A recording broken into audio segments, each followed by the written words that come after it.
So, hello and welcome to KLOCcast. Now, this is a podcast about SEO, web, analytics, digital marketing, basically anything to do with the internet, the web, stuff like that. So, one of the things we've been talking about, me and Nathan are, I'm a web developer and Nathan is a content officer. Yeah, so I guess together we've been kind of looking into SEO and how basically we do a lot of SEO kind of work in our day jobs. So what we want to work out is how, because SEO is such a complicated subject that no one truly knows what's happening with Google's algorithm. So how do you work out ways to test it yourself? So that's why we do a lot of testing on our own personal sites. So today we're going to look at one of Aaron's sites, his personal one, and then also I run a number of different sites, and particularly I'm doing a few experiments with some local sites. So my website is my personal portfolio, and I started it about 6 months ago. And one of my intentions for this year was to learn a lot more about SEO and how Google's algorithm works and stuff like that. And Nathan has been helping me with this. I obviously knew some stuff already, being in the profession what I am, but content-wise, Nathan is a lot more thorough, has some tricks up his sleeve, and knows a lot about it. So, one of the things I've been starting off with... It's been good fun. Sorry, go on. Like I said, it's been good fun. It's been lots of good fun. Yeah, I've learned a lot over the past 6 months already, and I'm sure it's going to improve more over the space of the next 6 months too. So some of the things we're talking about on this podcast is around what things I've done to try and help my SEO and what Nathan's helped me with. So one of the things is how I manage a site for my dad's business, who I've not really done SEO work around that, and his website is a local business, has quite a lot of backlinks from multiple different sources, directory listings which help Google know that your site exists but necessarily might not give much juice through, and site links which are directly related to the business which he is in. Now my site, however, I don't have that many sites relevant to me linking in, but I do have a lot of links from sort of Web 2.0 links, which is Reddit, Twitter, that sort of thing. I know Nathan has got some thoughts about that. I think these can be quite useful. I suppose for me, when I'm looking at these kind of Web 2.0s, so we know in kind of the SEO world there's different tiers of links. So you've got your tier 1 links, which are your top sites, and you've got your tier 2 links, which tends to be, if you're talking about building blog networks, but that's not particularly what I'm talking about here with my Web 2.0s. So what I'm quite interested in is looking at certainly things like WordPress.com, Medium, Tumblr. These are all websites that have got a built-in audience. So I can look at them more as content publishing platforms as opposed to thinking purely about backlinks. But obviously you can get the backlinks by producing them really good publishing.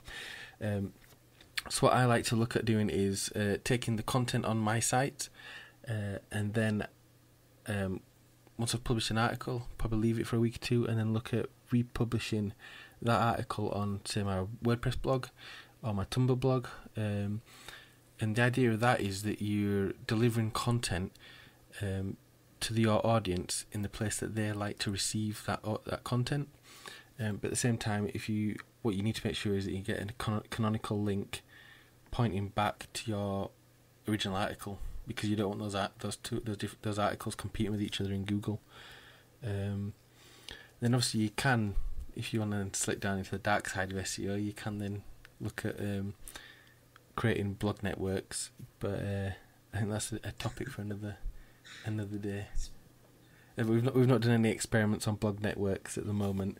That might be something to test out to see if they do work in the future. Yeah, definitely. But I think certainly on websites like mine and Aaron's, where it's low competition keywords, that just Aaron's managed to rank for some quite high competition keywords, which has surprised us both, I think. But this method of republishing content to your different platforms, I'd say, really works well for low competition keywords. But I think the key thing for me is always about getting content to your audience. Yes, so I've been reposting some of my content onto LinkedIn. Not really necessarily Medium or WordPress.com just yet, but it's something I need to look into the future.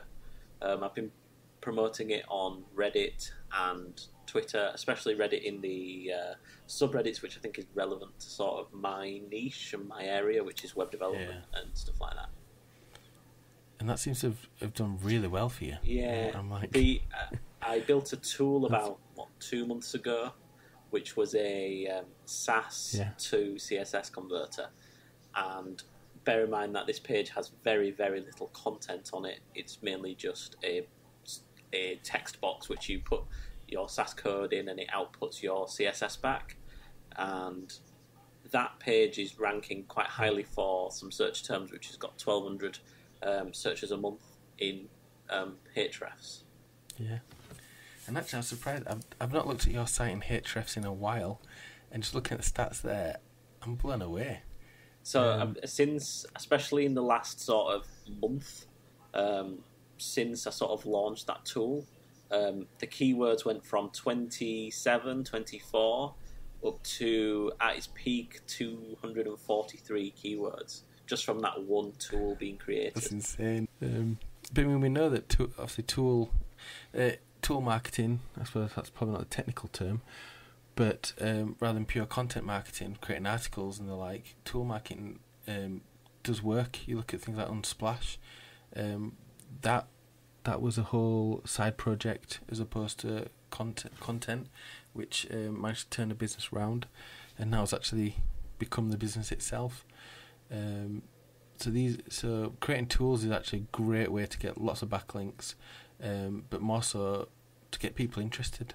I don't know, you've got a particular favourite of yours is Neil Patel, isn't it? I don't think I like his ideals as much, but the way he's sort of branded himself and his tools on his website are all together on one site, and he's marketing them all. A lot of them are integrated with each other, but they are all sort of integral to his marketing ideals. I'm quite interested in seeing this myself because particularly the Uber Suggest, which I know Neil bought over and moved to his site. That's something I used to use back in the day when it first came out. So then to see how he's purchased that website, and then rather than leaving it on its own domain, he's effectively taking it within his own website, and now all that traffic's going through to his site. And I believe that's kind of the way he works, isn't it? He looks at trying to find websites that are already getting a good amount of traffic, that are ranking well in the search engines, and then looks at purchasing them. Because I guess if for someone like Neil, where you're probably more cash rich than time rich, it makes sense to look what's already working and just buy it rather than trying to. Imagine if he tried to build something like Uber Suggest from the ground up himself. It would probably take him a lot of effort, a lot of money, a lot of time, and it might not have even worked, because he'd be competing against products that already exist. Whereas this way, he's managed to buy the one that was working. It's a popular black hat method as well. Not necessarily buying tools, but buying posts or buying things related to your subject pages, content, especially when it ranks. Buying that content off them and then asking them to send a redirect to yourself with that article on your site is a massive benefit, and it's been proven to work in the sort of grey black hat world of SEO. Yeah, definitely. But he's put that really on the tools aspect, buying Uber Suggest, and I think 2 others as well, and then integrating all those 3. I think that side of what he does is quite smart, I think, and I can see it making a lot of sense. Yeah, but you can see how he then markets that, and that is the side which I don't really agree with. And quite a lot of his blog, I think when he first started out, his blogs were really good, but then recently it's tend to be quite fluffy. Yeah. Which is a shame, but at the end of the day, the guy's obviously doing well for himself. Yeah, I mean, he comes up a lot on Google now, doesn't he? So, yeah. So yeah, and the likes which I've been ranking against some really well-established sites as well. I've been ranking against, it was Sassmeister and another one, and I can't remember which one it was. Which is the big, I think Sassmeister's the big one in that market. Yeah. It's quite a significantly developed tool from what I've seen as well. Well, since launching that tool as well, that's not where the majority of the traffic is going. I wrote a blog post probably 3 or 4 months ago about Gulp plugins, and that one's the one that's really taken off. I must get at least sort of 2 or 3 searches a day from Google. I'm ranking really well for just the keyword Gulp plugins or best Gulp plugins, and one of the things in the title of the blog post is the word awesome. So it was like 16 awesome Gulp plugins, which help your workflow or something like that. And that there's actually a Gulp, it's called Gulp Awesome on GitHub, which is a list of all the awesome Gulp plugins, and that's kind of come off the back. I think I've kind of come off the back of that, and mine's been ranking for those words. That. Yeah, so I didn't realise that's awesome why. Gulp plugins, all those Genius. words which that's ranking for. It realises that my site is also together with that sort of related area, yeah. So I can be up in the 4th, 5th position for just Gulp plugins, which has a fairly large search base, which is great. Mm-hmm. So let me have a look. I suppose the next thing for you would be looking at how we get your site pushing a bit further up so that you're actually receiving a lot of the traffic rather than just appearing in the top 10. Yeah. Well, like I say, I don't get that much. Traffic from 2 or 3 a day, but I mean all that adds up. And the click-through rate, according to Google Search Console, is actually really high. It's something like 25%. That's interesting. So for those particular keywords, it's ranking really well. Yeah. So best Gulp plugins and best Gulp plugins 2019, my average position has been 5.4 and 4.4. For Gulp plugins, it's slightly less at 24.2, and Awesome Gulp at 4.8.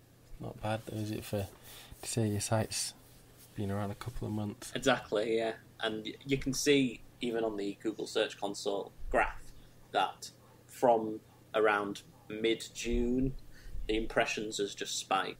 And was that when you released the tool? Yeah.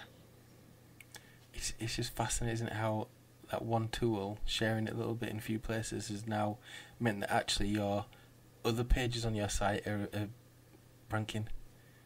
Yeah, and I think it's because they're all related in terms of subject as well. It kind of brings them all together. Yeah. Especially mentioning how Gulp can do a lot of your SaaS workflow and stuff like that. So I think it realises that the two are related. So it's kind of thought I might be an authoritative subject in that area. Nice. Yeah, that's what you want to be. And a lot of this has come back off the Reddit backlinks, posting that in the web developer threads and the front end web development threads, with mixed opinion on Reddit itself. Yeah, it was, isn't it? But I think that's Reddit, isn't it? Reddit likes to. Some of Reddit likes to attack you, some likes to support. It's all a fun game. But you also shared it on Hacker News, and I think you even picked up in quite a lot of Hacker News syndications almost. Yes, syndications off Hacker News, and also a lot of the GitHub libraries have like library websites which kind of have news about that topic, and my post was often shared on that page to kind of some news about those items, even though it was just a blog post on which ones are the best to use in my opinion. It was put against those and ranked for that as well, so I guess that might be why as well, is kind of those other sources which are just talking about news, and this is a news topic in a way, so... Yeah, it is. Yeah. So that seems to have gone really well in regards, almost not really working for those backlinks once it gets the ball rolling a little bit. So one of the things you've been working on is the local community websites. Yes, for a long time I've been quite fascinated by hyperlocal community websites. Particularly because you see a lot of them, and I'm always just like, don't know, some are great, some are quite naff, to be honest. So I've been fascinated for a long time. So I bought a domain for my hometown a number of years ago. I can't remember how many years. Fully intending to build something with it, but never did. So it's just had a few pages listed online.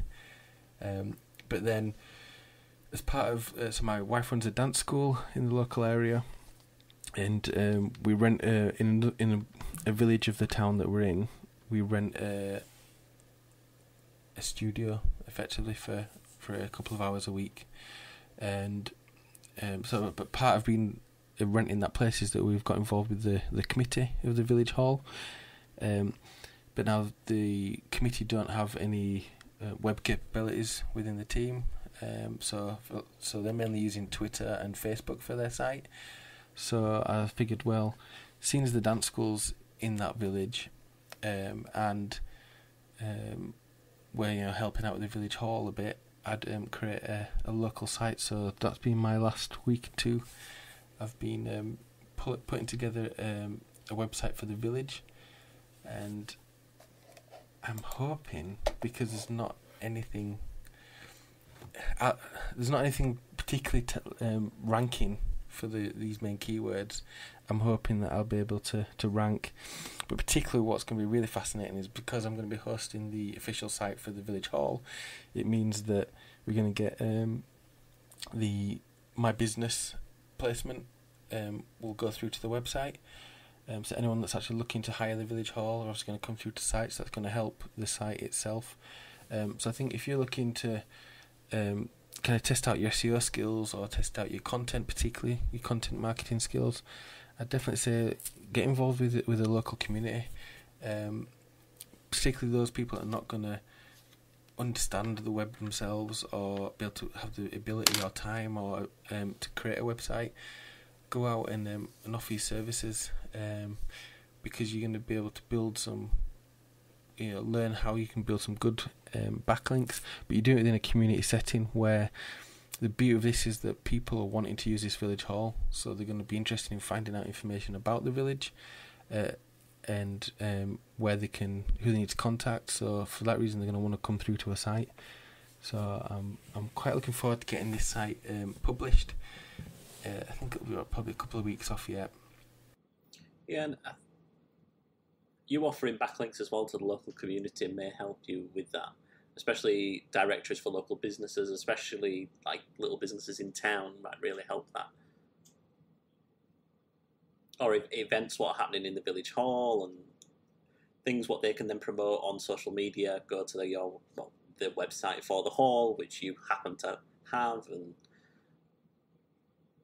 I've been in my research looking at other local sites that are kind of set up to do similar things. I think it's really fascinating is just how bad their backlink profile is. So there's the Meltham one is just I think they had quite a weak backlink profile, and there's a couple of others, and I was quite shocked. But then same as looking at some local businesses, and again, I think what it shows to me is that if you're not working in this field, then you don't understand things about getting links back to your site, or the way you can promote your website other than social media. And actually, I think that does bring me to the topic of what disservice social media has done for local businesses, because it's making them believe that if you go on social media, create a social media page, profile, and send everybody there, and it's going to be the best thing ever for you. And actually, it ain't. Yeah, I think the value of websites is really undervalued in a way of. I know that whenever I want because to find they're hard. Yeah, to find a local business in my town, I don't think any of the small sort of, one maybe two band operations have a website at all. So to even find an opening hours for the butchers down the street would be really difficult.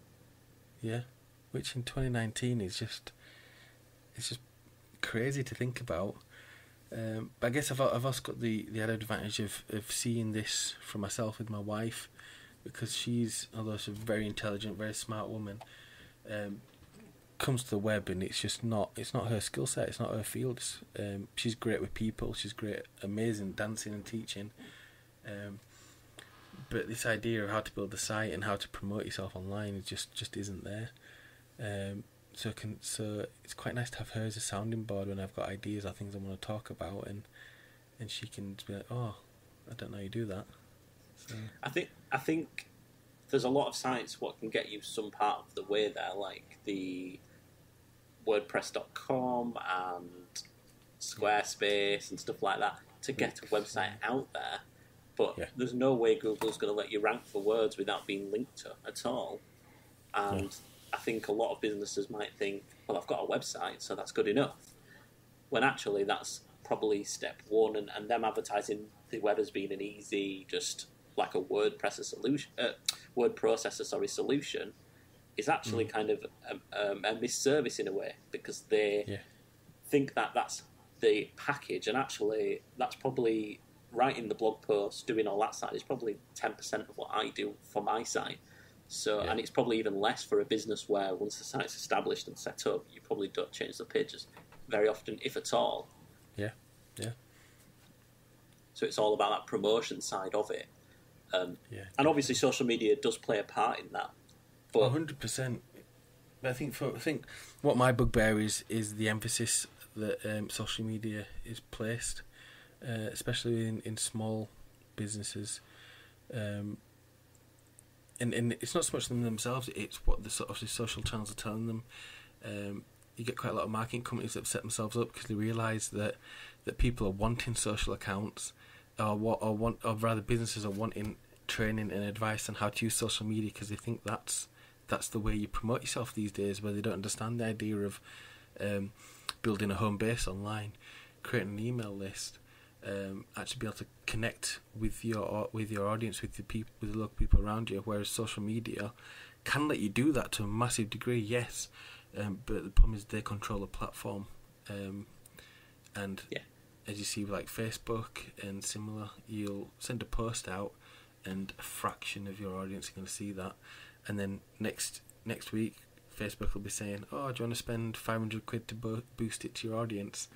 And before you know it, you're playing a pay to win game.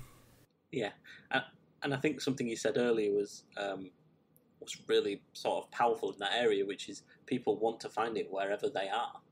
Yeah. So for me, I'm very much a Googler in the way of I want to find something out, I will go and Google that thing. Yeah, same. But I don't think I'm in a minority, but I definitely don't think I'm in a majority. I think locally, especially, a lot of people might look on social media, but following that person, if you want to find something out, you might search for it. But finding out what's going on, especially when you're maybe not following them, or you follow them but you haven't interacted with them, their algorithms want you to stay on their site longer. So if you're not interacting with that, they're going to stop showing you that content because you're not viewing it. Yeah. But then you miss the important stuff, what you might want to know, in and amidst all of that. So yeah, I guess we're probably detouring. Could create a whole. Maybe we need to create a whole little package of digital marketing 101 for local businesses. I mean, there is stuff out there, but I guess one of those problems in it. It's you. I'm going to say it, but it's you don't know what you don't know. I've heard that a lot this week. I suppose, listen, that's a little internal joke in our department. It worked, yeah. So, but I guess it's true, isn't it? To a degree, in that a lot of these small businesses, they're working crazy amount of hours just to be able to keep the business running. So when do they have time to sit and learn something that's maybe scary or just seems so big and all lots of different conflicting advice? You know, how do you sit down and get and learn all that stuff when you've put in a 50, 60 hour work week, you know, and then you got to come especially and when the kids. Especially when there's such a wide variety of methods, and you could potentially spend hours and hours and hours on finding backlinks on forums, for instance, and that not make a difference. But yeah, a single post on Reddit could make all the difference. And it's all about knowing that what path the best is for your particular niche, especially. Yeah, definitely. I think I'm lucky in a way that because of my audience quite a modern sort of audience, probably a younger audience, so it's easier for me to promote my site on Reddit and Twitter and stuff like that, because that's where most of my audience will be. But for, like I said earlier, like a butcher's, or a dance school, where you're not trying to market to the kids, you're trying to market to the parents. Yeah. And those parents probably are not as savvy as, they're not going to go on Reddit. I mean, I'm obviously generalising, but the strategy is going to be different for that site over my site, which is obviously more about web development and stuff like that. A lot more savvy audience when it comes to computers and technology. Big time. So what are your plans for the hyperlocal site going forward then? So yeah, my next plan now is obviously getting the content together and eventually getting the site launched in the next couple of weeks. I've just recently claimed the Google My Business, so once I've got the little verification code from Google, I'll be able to improve that for the village. And then once it's launched, I can then look at getting more backlinks to it. So there's quite a few little directories in our town that I'll be able to say, hang about, this is so for example, let me give you a concrete example. There's a directory that's all about hiring. So say if you're an artist, you want somewhere to hire, like a studio, or you might want to hire a venue, you can go and look on the website set up by the council. So I'm going to put this website on that portal, so that anyone that's interested in hiring a venue will be able to come through to us and eventually hire the village hall. So that's one way to get a backlink and get more information about the village hall out to the local people. Yeah. So that's going to be the next goal, really, to be able to report back.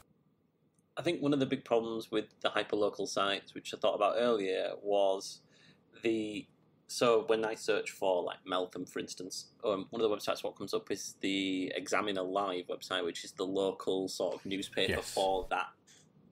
For, I would say, like Kirklees in general, which is like the council area. And one of the problems is that it's owned by a large news network which own a lot of these websites. So they own a lot of local websites for council areas, and there's a lot of overlap. So they own like one which will be just down the road for like Batley, and there'll be one for, and they own all of those, like a big conglomerate. But they don't like linking out to anyone else. Oh, it's a nightmare. So they're awful for that. So getting that link from somebody who's on that front page, especially somebody who you'd think normally would want to backlink the community, because it's all about the community and what's happening and news and events, but they really like keeping them on the site itself. A good example is if there's a local business on the site, when you click on, so some news stories will have a link to that business, and when you click on that link, it doesn't take you to the business's website. It takes you to a page on their site about that business with no link to the business's website at all. Yeah. Which I don't have an issue with them having one page like that for a business and all their other pages linked to it, but then that page itself should link to the business. Yeah, it just makes sense. That's one of my big...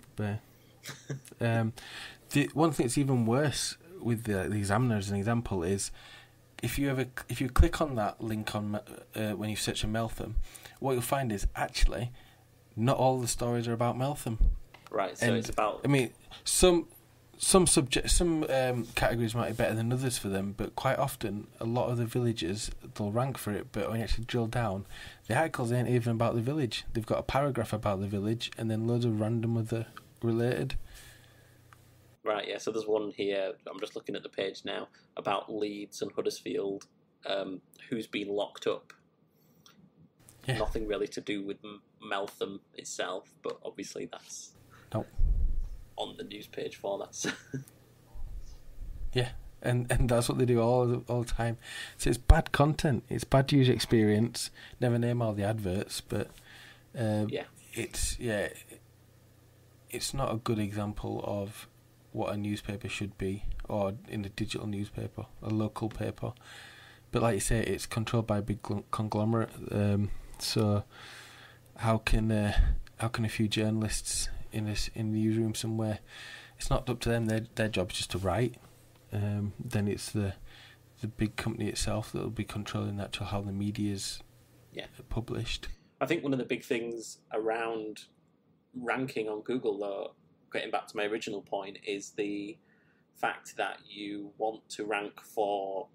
ranking is a lot easier when the websites what are around you are going to rank as well. So if you're linked to... If you search for Meltham and those top 10 websites link to you, then that's going to be a massive increase for you, because it shows that you're really relevant in the area. But if, for instance, a local newspaper, especially if it's owned by this conglomerate, you're never going to get a link off them. So it's going to be really hard in some places, especially where there's less presence and it's more just all that newspaper, then you're going to really struggle with that presence on the first page. Yeah. And I think what also annoys me is the fact that it's an old school SEO tactic. At least this is what I imagine is why they're not linking out, because it used to be believed that if you linked out to the websites, then you get negatively impacted, which isn't true. And granted, you can say, oh well, they're trying to count the links. I think that's probably a bit more advanced than what they're thinking. But from a user experience angle, it's a really difficult user experience if you're wanting to find out more about something, and it turns out it's not taking you to the place you expect. Exactly, and as we've both seen in different aspects of our websites, by linking out to other websites, your page actually ranks better. Yeah. But I guess at the same time, the newspaper ranks for so many searches, they probably just don't care. I think that's what it comes down to.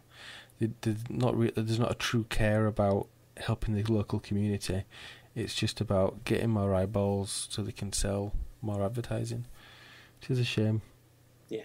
So one of your other websites is something which is quite niche. You have a website which is kind of world building. Yep. So this is one of my bigger sites, but like you say, it's exceptionally niche. So it's really of an interest to people that are either authors, artists, or game designers. So what the website does, it teaches them how to create their own imaginary worlds. At the moment, a lot of my content is focused around maps, but I think it's really fascinating to look at this and from an SEO point of view. And a lot of what I've learned of SEO was through creating this website.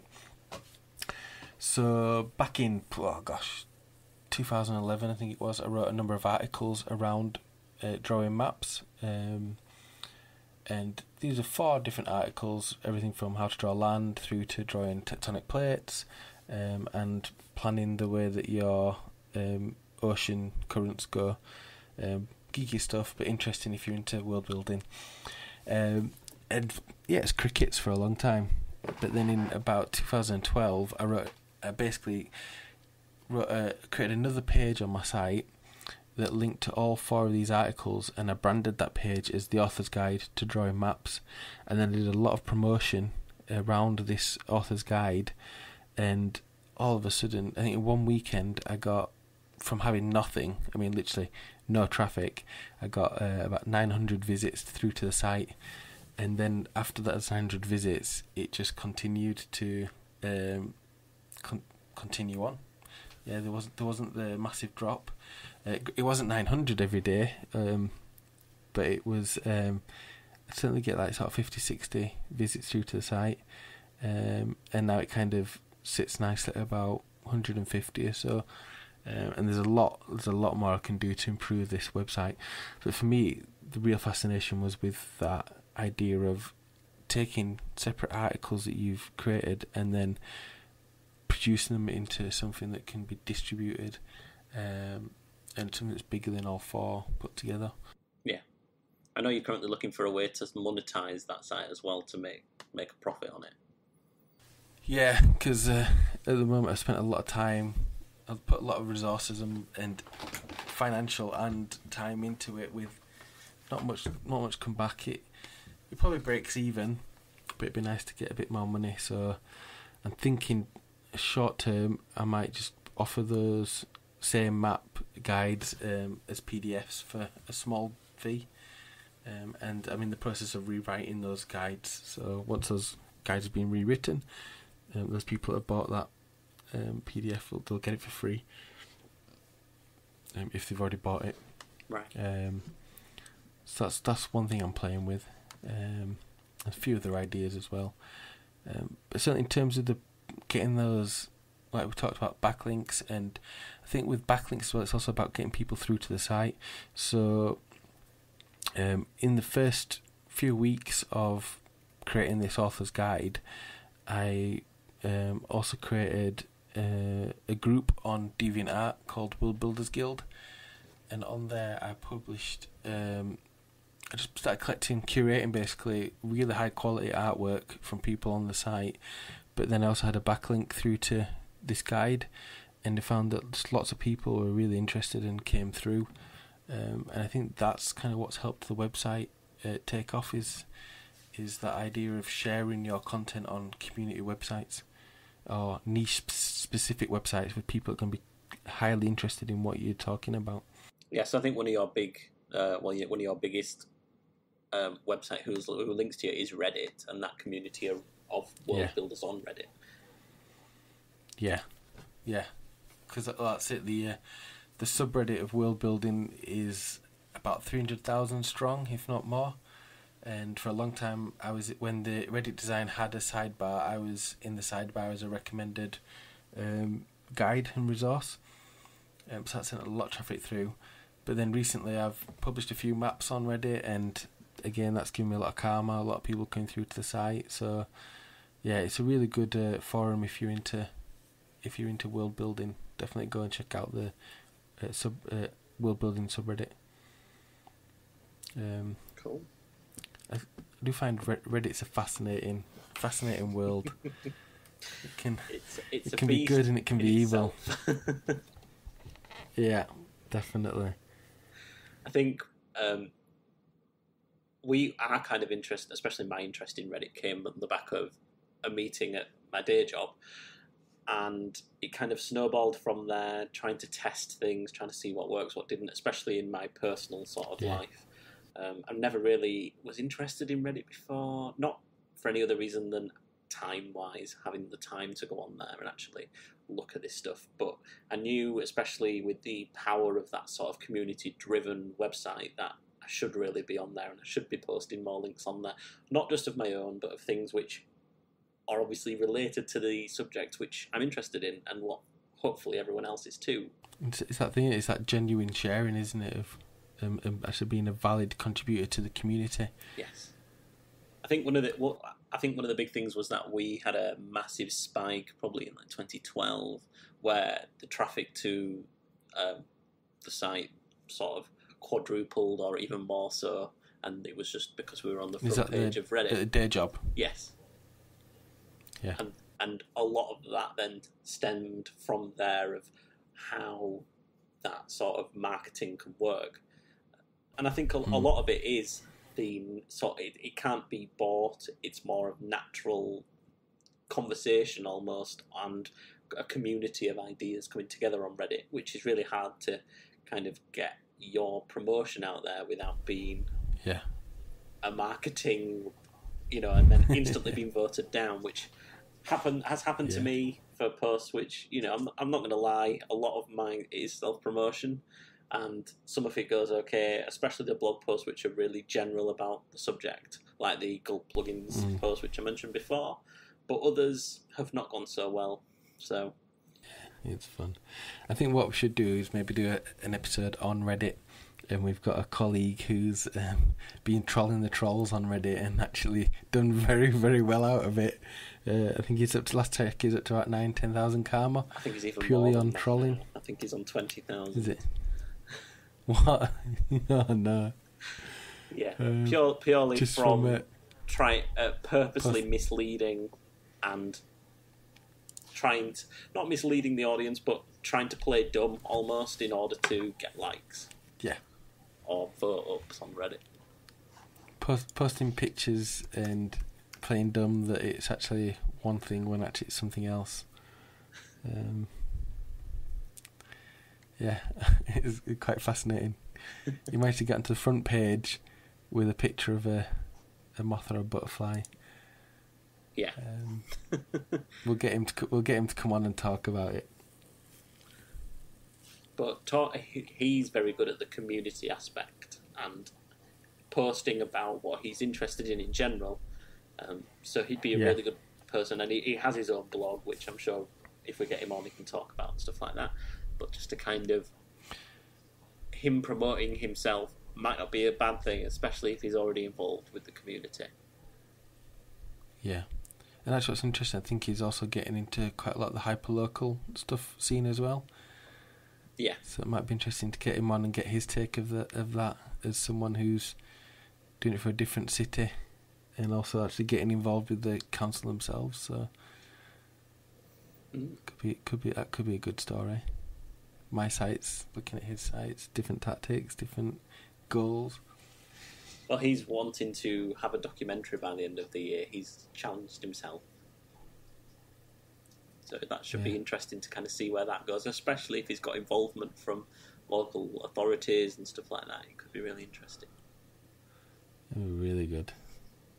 Yeah. So I think we'll call that a day for today. I think we've had a good chat about a lot of SEO and a lot of different things, what we're working on right now. I'm not sure how often these are going to be. No. Hopefully at least once a month, but it just depends on the baby. Yeah. I'm a lot more flexible than Nathan. Yeah, that's true. So, yep. Right. We'll sign off and hope you all have a great day. All the best. And we'll see you next time. See you next time.